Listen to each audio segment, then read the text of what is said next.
అందరికీ నమస్కారం అండి. ఇంట్లో నిత్య పూజా విధానం కేవలం 5 నిమిషాల్లో ఏ విధంగా చేసుకోవాలో సరైన పద్ధతిలో అయితే ఈ వీడియోలో చెప్పిన విధంగా అయితే చేసుకోండి.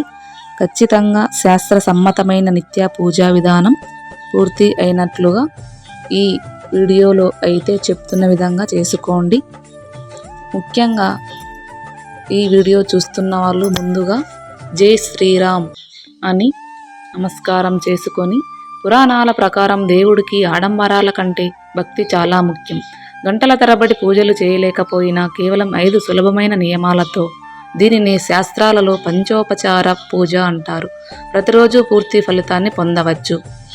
పురాణాల ప్రకారం అత్యంత సులభమైన నిత్య పూజా విధానం. ముందుగా ఉదయాన్నే తలంటు స్నానం చేసి ఇంటిని శుభ్రం చేసుకున్న తరువాత పూజా మందిరాన్ని శుభ్రం చేసుకోవాలి.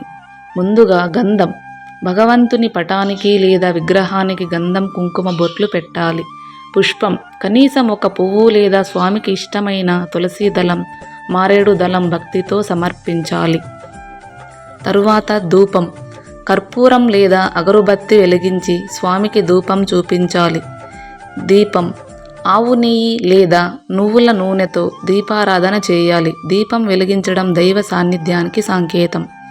తరువాత ముఖ్యమైన ఘట్టం నైవేద్యం.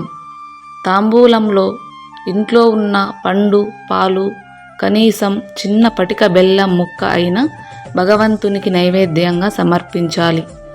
ముఖ్యమైన పురాణ వాక్యం విందాం. భగవద్గీతలో శ్రీకృష్ణ పరమాత్మ పత్రం పుష్పం ఫలం తోయం అని చెప్పారు.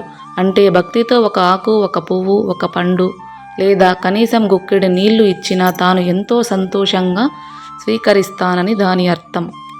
ముగింపు.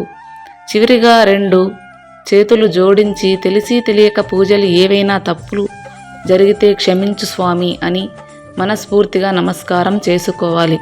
అత్యంత సులభమైన శాస్త్ర సమ్మతమైన నిత్య పూజా విధానం పూర్తి అయినట్లే.